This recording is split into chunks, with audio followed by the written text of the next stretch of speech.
Ассаламу алейкум, урматтуу Сапар ТВ каналдын көрүүчүлөрү. Бүгүн сиздерге биз Англиядан, Пенза шаарынан кайрылуу жасап жатабыз. Комментарийге келген көп суроолордун 4-өн тандап алдык.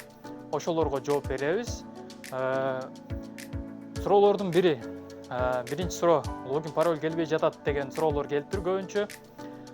Достор, сиздер регистрация жасаардан учурда алдын сиздер Gmail почта аккаунт создавать этесиздер.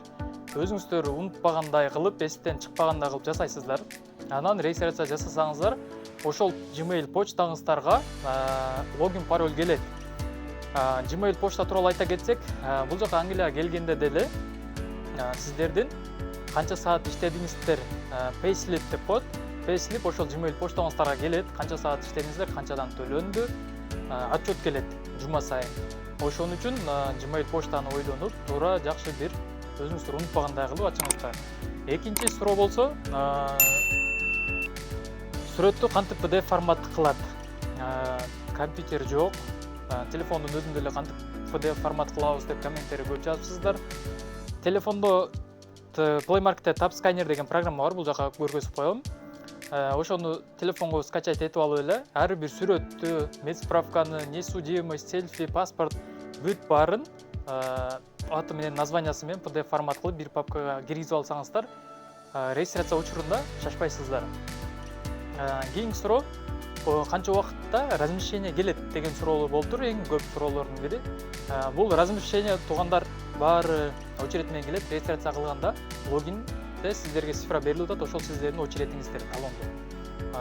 Ошол боюнча биздин Кыргызстандагы адистер деле бул жактан канча заказ болсо ошончо кишиге очередь менен жиберет. Ал жерде жанагындай тааныш билиш деген нерсе жок. Бүт баары автоматизация түрүндө эле Gmail почтага очередиңиздер келсе, размещение келе берет.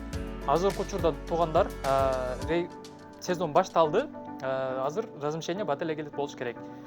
Кийинки суроо болсо, бул канча расход кетет деп көп суроо берилиптир туугандар.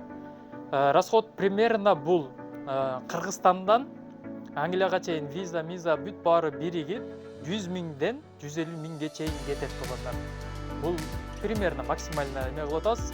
Мурда мындай туда обратно билет деген алуу требование жок болчу. Азыркы учурда ошондой требование кирген. Требование андан кийин кандай өзгөрдү дагы менде так маалымат жок туугандар, бир аз ал үчүн кечирим сурайбыз. Ой пикириңиздер болсо комментарийге калтырыңыздар. Ар бириңиздердин ой пикириңиздер биз үчүн өтө маанилүү. Баарына бошоп убакыт таап жооп берген аракет кылабыз. Биздин каналга катталыңыздар, лайк басыңыздар.